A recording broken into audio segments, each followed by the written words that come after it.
It's a lovely morning right here in the nation's capital, Abuja. How was your night? I'm Gloria Orji-Emodi, and I don't know why I'm feeling so loved this morning. Glad you could join us. Welcome. How was your night? I am Itohoimo Edet. Roses are red, violets are blue. It's a wonderful throwback Thursday. I'm Aisha Jibrin. Throwback for you? Well, we're not throwing back anything. And right now, I'm throwing back. What are you throwing back? Get into my social media, babe. Okay. You're going to see things. I will. Will they be embarrassing? Nah. Okay. I always used to slay. I used to slay like. I'm proud of you. Anyways, talking about love, like I say, love is a beautiful thing, and it's May, and I'm feeling love in the air. However, in Anambra State, love has come a bit under scrutiny. This time for people who are born as sicklers, people who have the sickle cell disease. According to Anambra State legislature, they have passed a law which now outlaws people who are sicklers from marrying each other, or people who have the capability of producing children who can be sicklers, as ASAS, getting married. Now, this was due to a bill that was sponsored by a lawmaker, and they say it is to remove or reduce discrimination, basically end discrimination of people living with a sickle cell disease. I'm struggling to understand the rationale behind all of this, because it trumps on the fundamental right of all Nigerians. I mean, for everybody who may want to get married in Anambra State, you have to be AA or, some genotype that doesn't fit into what the lawmakers are referring to there. I think it's just absurd. It is, Imo. I totally agree. When it comes to love, like, Gloria said, we started all of this on love, and then I'm a sucker for love. You can't tell your heart who to go for. Now, I hear about stories. I know of people who have met each other and then later found out that, they're not compatible and all of that. But they decide, you know what, let love surmount it. How about we start looking for ways, medical ways, to help this and say, don't marry. To me, that is now here's the thing. Let's look at contradiction. Let's look at this from every point of view, because first of all, I'm AS, and I remember when I was courting, one of the first questions I would ask a man who'd come close to me that I feel probably it could get somewhere is, what's your genotype? Now, that is one of the things that I was taught, because I was aware from day one, at least as I could remember, that I was AS. Now, you have to also look at the people who are sicklers and see what they go through and realize that it was the decision of two people who fell in love and married but produced this child. Now, I agree that we should, hold on. I know we agree that we need to be looking for the cure, but while the cure is not here, or the means to select the sex is still an ethical problem and still very expensive, I'm not agreeing with this law, because it has some fundamental human rights issues. But you can also understand the rationale of these lawmakers who are trying to protect children who could be born sicklers and people who are living with a sickle cell disease. But then there's another thing about discrimination. If you are a sickler, what happens to you? Will you not marry? But the advantage here is, if you are a sickler, marry an AA, you will not produce children who are sicklers.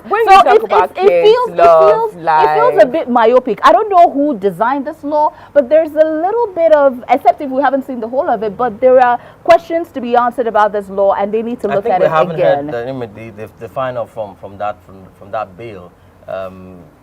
NGOs, CSOs, and rest of them will have to put their voices. Definitely, so definitely. I'm sure in the coming days there'll be more talk, conversations about it. Let's come back home here in Abuja, where the ASO clinic, we hear from the Guardian newspaper, gobs over 5 billion naira in 4 years. Well, Sahara says they got 9.7 billion naira in 4 years, and it clearly shows us why the president every now and then flies out of the country for medical treatment. In fact, right here in our very office, we have someone who uses there frequently, and she says, look, they barely have paracetamol. See, and talking about this, it brings me back to the statement Aisha Jibrin, some time back made mention of this, and then I don't know what is happening. It's like the places that are supposed to be, and this is ironically happening when we're thinking, our president is on a medical visit in London. All of that. You have to see this in a broader perspective, and this broader perspective is the fact that the healthcare sector in Nigeria is so problematic, has a lot of issues, that even the Asura clinic is not immune. And then when you are also talking about the amount of money that have been spent in these places, but you're not seeing commensurate services and equipment to go, option. You exactly. You have to do After all, a lot the of Ministry of things. Labour says we have plenty doctors. No, but this Let's is not even go into that. See, let's not even go into that This is because even a thing talking about medical doctors, what personnel. is on ground for the doctors? Okay, the few ones that decided, okay, let's even have hope in Nigeria. Let's stay back. What is there for them to use? You're talking about oxygen finishing at this time in our general hospitals. Let's not even go as far as the one in Asarok. And the one in Asarok is not being used. It's not being utilized. The money, someone is definitely cashing out from that place. And that is the reason right now that National Health Act and the Basic Healthcare Provision Fund is important for that fund to be released and for it to be utilized effectively. And monitoring is a lot of things. It's very, very important. It's very crucial here because we have these lawmakers who sit down and pass bills and everything. And but they don't follow through. They have a major function, which is oversight, following the money, Why and making sure that these really monies love that to they dwell are on health? that it should. I know you feel so bad, but really, I want to drop this before we move along. You know, unfortunately, a district head in Daura, the state where the president is from, has been kidnapped just yesterday. This is barely hours after the UBEC chairman, was also kidnapped and released by his family. This man just came back from prayers in the evening. It was with family and people and friends, and gunmen came into his compound, stormed his compound, shot him in the head, and then they picked him away. Like, it's so scary to me. It's like, this thing is, and then the IGP is coming to start redeploying commissioners of police and all of that. So we're wondering what is going on with our security. I did speak to some people who actually said to me, some experts who said to me, that there could be a bigger problem here, and the bigger problem is that the security agencies are not working together. This rivalry or some sort of, yes, I'll use the word rivalry because that is what they said. The rivalry between the security operatives is making it difficult for them to synergize, because when you are working in situations like this is Daura, the president's place, for crying out loud, and a former customs officer. It's not just a regular person. A former customs officer is kidnapped in front of his home. It begs questions to how volatile this situation. The only motive I see with this is they say that yes, we don't have a commander-in-chief.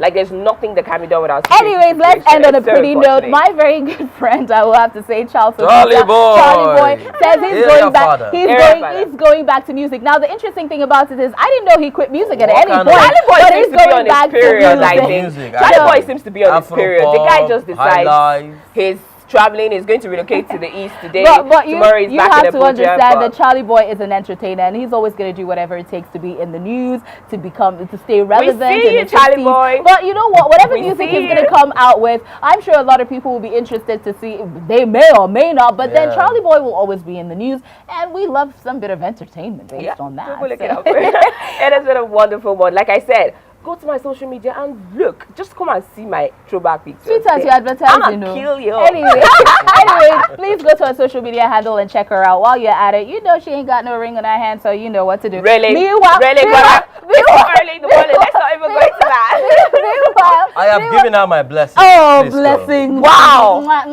guys. We're going to do lilac. I'm Gloria Orji-Emodi. You have a beautiful morning. And I'm Aisha Jibrin. We'll see you guys. We'll see you guys tomorrow. I'm Itohoimo Edet.